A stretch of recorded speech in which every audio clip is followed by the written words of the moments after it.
नमस्कार, जय हिंद। स्वागत करता हूं आप सभी का एक बार फिर से आपके अपने YouTube चैनल पे, आपके अपने क्लासेस में, पिंगाक्ष क्लासेस के इस लाइव सेशन में।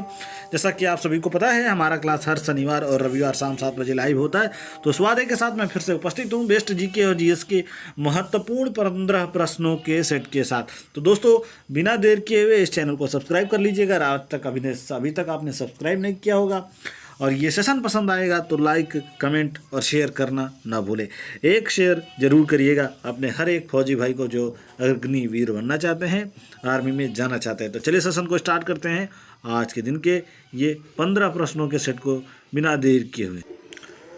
और ये रहा आज के दिन का पहला प्रश्न, स्ट्रेटेजी के फॉर आर्मी अग्निवीर एस्पिरेंट, यानी कि अग्नि और आर्मीवीर उम्मीदवारों के लिए पहला प्रश्न ये रहा। टीपू सुल्तान की मृत्यु 1799 ईस्वी में कहाँ हुई थी? देखिए, यहाँ पे दो प्रश्न बनते हैं दोस्तों। एक तो आपका पूछा जा सकता है कि टीपू सुल्तान की मृत्यु कौन से ईयर में हुई थी। तो ये 99 का आप याद रखिए, 1799, क्या 1799 आपका टीपू सुल्तान की मृत्यु से संबंधित पता चल जाए। अभी ये पूछ रहा है कहाँ हुई थी, तो प्रश्न आपके सामने है, उसका ऑप्शन आपके सामने है। ऑप्शन ए श्रीरंगपट्टन में, ऑप्शन बी मैसूर में, ऑप्शन सी वांडी वाश में और डी कुर्ग में। तो सही आंसर है ऑप्शन ए श्रीरंगपट्टन में, बिल्कुल करेक्ट है जिन लोगों ने भी मार्क किया होगा। चलिए बढ़ते हैं प्रश्न नंबर 2 की तरफ। देखिए 2 नंबर का प्रश्न आपकी स्क्रीन पे ये रहा। हड़प नीति के अंतर्गत कौन से भारतीय राज्य कब्जे गए थे? डॉक्ट्रिन ऑफ लैप्सेस के अंतर्गत बताइए दोस्तों, कौन से राज्य कब्जे गए थे डॉक्ट्रिन ऑफ लैप्सेस के अंतर्गत, यानी कि हड़प नीति? ऑप्शन ए मैसूर, सतारा व भावनगर। ऑप्शन बी झांसी, नागपुर व सतारा। सी झांसी, नागपुर व त्रावणकोर और डी झांसी, सतारा व मैसूर। तो सही आंसर है ऑप्शन बी झांसी, नागपुर व सतारा जो है डॉक्ट्रिन ऑफ लैप्सेस के अंतर्गत कब्जे गए थे। बिल्कुल करेक्ट है ऑप्शन बी, जिन लोगों ने भी मार्क किया होगा बिल्कुल करेक्ट है, 1 नंबर परफेक्ट है। चलिए देखते हैं तीसरा नंबर का प्रश्न। ठगी प्रथा के उन्मूलन के संबंध गवर्नर जनरल थे। ठगी प्रथा के उन्मूलन से संबंध गवर्नर जनरल थे। Option A Bentinck, B Dalhousie, C Ripon और डी कार्नवालिस। बहुत इंपॉर्टेंट क्वेश्चन है दोस्तों। ठगी प्रथा के उन्मूलन से संबंध गवर्नर जनरल थे। तो सही आंसर है ऑप्शन ए वेंटिक, जिन लोगों ने भी मार्क किया होगा बिल्कुल करेक्ट है वेंटिक, ऑप्शन ए। चलिए चौथे नंबर का प्रश्न देखिए। वोडेयार किसके शासक थे? वोडेयार किसके शासक थे? ए विजयनगर, बी त्रावणकोर, सी मैसूर रियासत और डी इनमें से कोई नहीं।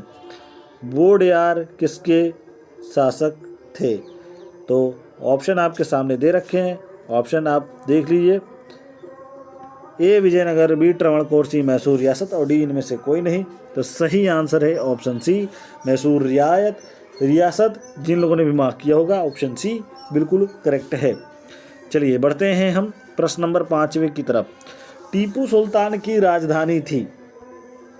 बहुत इंपॉर्टेंट क्वेश्चन है ये दोस्तों, सबको पता होगा। कमेंट बॉक्स में आंसर देते जाइएगा, सही आंसर बताते जाइए कमेंट बॉक्स में। ऑप्शन पढ़ता हूँ, ए बेंगलोर, बी श्रीरंगपट्टनम, सी भाग्यनगर और डी मैसूर। दोबारा पढ़ देता हूँ। टीपू सुल्तान की राजधानी थी, बताइए दोस्तों कौन सी थी? ए बेंगलोर, बी श्रीरंगपट्टनम, सी भाग्यनगर और डी मैसूर। तो सही आंसर है बी श्रीरंगपट्टनम, बिल्कुल करेक्ट है। चलिए बढ़ते हैं हम प्रश्न नंबर 6वें की तरफ। क्लाइव को बंगाल का गवर्नर बनाया गया। क्लाइव को बंगाल का गवर्नर बनाया गया, ठीक है। ऑप्शन ए कब बनाया गया? ऑप्शन ए 1758 ईस्वी में, बी 1759 ईस्वी में, सी 1756 ईस्वी में और डी 1757 ईस्वी में। तो सही आंसर है ऑप्शन ए 1758 ईस्वी में क्लाइव को बंगाल का गवर्नर बनाया गया।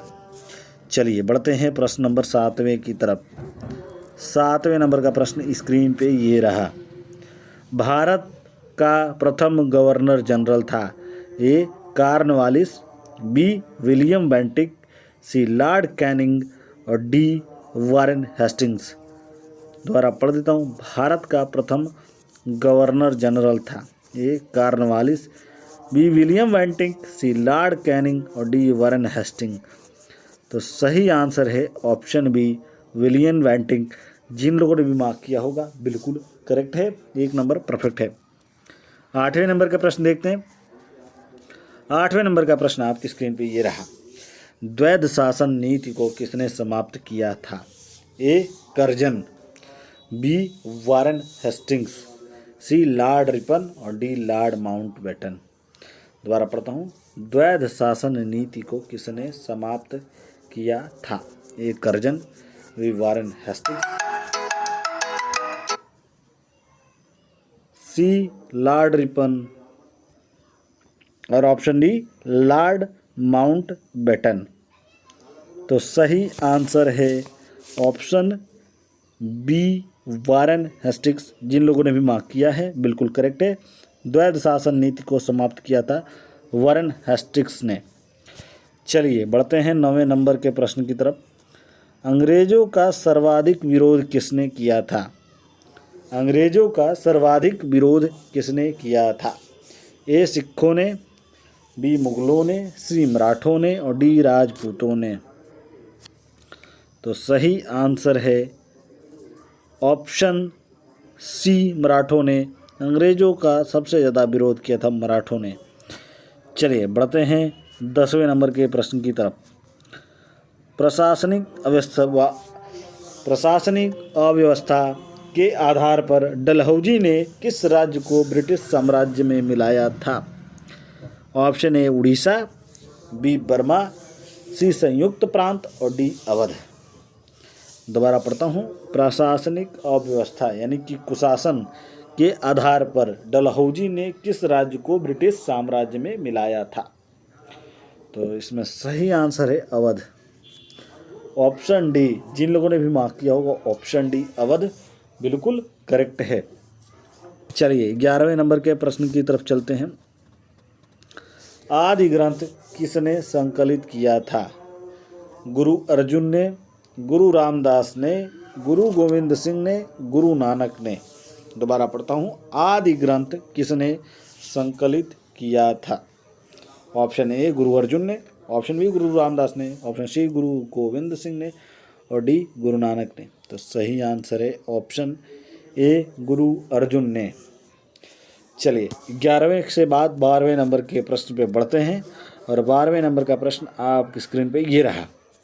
भारत में आधुनिक शिक्षा प्रणाली की नींव किससे पड़ी? ए 1835 के मैकाले के मिनट से, बी 1882 के हंटर आयोग से, सी 1854 के वुड के डिस्पैच से, डी 1813 के चार्टर अधिनियम से। तो सही आंसर है ऑप्शन ए 1835 के मैकाले के मिनट से भारत में आधुनिक शिक्षा प्रणाली की नींव पड़ी। चलिए 13वें नंबर के प्रश्न पे चलते हैं। 13वें नंबर का प्रश्न ये रहा। भारत में निम्न वायसरायों में से किसके काल में Indian Penal Code, Civil Procedure Code और क्रिमिनल प्रोसीजर कोड पारित किए गए? भारत में निम्न वायसरायों में से किसके काल में Indian Penal Code, Civil Procedure Code और क्रिमिनल प्रोसीजर कोड पारित किए गए? Option A Lord Dalhousie, B Lord Canning, C Lord Dufferin और डी लॉर्ड मेयो। तो सही आंसर है ऑप्शन बी लॉर्ड कैनिंग बिल्कुल करेक्ट है। इनके शासनकाल में जो है Penal Code, Civil Procedure Code और क्रिमिनल प्रोसीजर कोड पारित किया गया था। चलिए बढ़ते हैं 14वें नंबर के प्रश्न की तरफ, यानी कि सेकेंड लास्ट आज के दिन का। निम्नलिखित में से ब्रिटिश सरकार का वह गवर्नर जनरल कौन था जिसने भारत में डाक टिकट शुरू किए? बहुत ही इंपॉर्टेंट क्वेश्चन है ये दोस्तों। निम्नलिखित में से ब्रिटिश सरकार का वह गवर्नर जनरल कौन था जिसने भारत में डाक टिकट शुरू किए थे? A lord Canning, B lord William Bentinck, C lord Auckland और डी लॉर्ड डलहौजी। तो सही आंसर है लॉर्ड डलहौजी। ये ही वो गवर्नर जनरल थे जिसने भारत में डाक टिकट शुरू किया था। चलिए आज के दिन का आखिरी प्रश्न आपकी स्क्रीन पे ये रहा। बहुत इंपॉर्टेंट क्वेश्चन है आज के दिन का ये आखिरी प्रश्न। सती प्रथा का अंत करने वाला तथा ठगी को समाप्त करने का श्रेय किसको जाता है? Lord William Bentinck, option B lord Auckland, C lord Canning और डी लॉर्ड डलहौजी। तो सही आंसर है option A lord William Bentinck. सती प्रथा का अंत करने तथा ठगी को समाप्त करने का श्रेय इन्हीं को जाता है। इसी के साथ आज का ये सेशन समाप्त होता है। मैं मिलूंगा आपसे एक नए वीडियो में अगले शनिवार। तब तक के लिए देखते रहिए, अपनी तैयारी में लगे रहिए, आगे बढ़ते रहिए। धन्यवाद। जय हिंद, जय भारत।